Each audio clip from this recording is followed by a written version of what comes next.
આખરે પાંજરાપોળમાં લાગી આગ. પાંજરાપોળમાં મૂંગા પશુઓનો ઘાસચારો બળીને થયો ખાક. આખરે 8 લાખથી વધુનો ઘાસચારો આવ્યો આગની ચપેટમાં.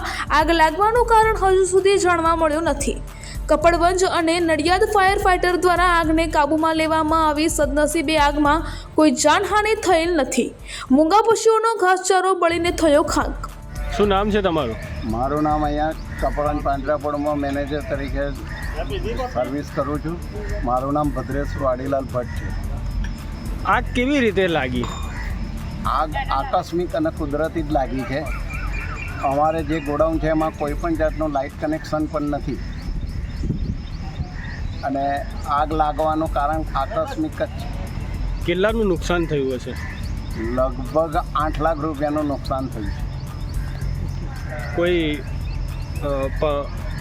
ગાય કે ભેંસને કોઈ નુકસાન? ના, કોઈ નુકસાન પશુઓને કે કોઈને થયું નથી. માત્ર ઘાસના ગોડાઉનમાં જ આગ લાગી. શું નામ છે તમારું? Hasmukhsinh Patel, fire in charge. કઈ બાજુ આગ લાગી છે આજે?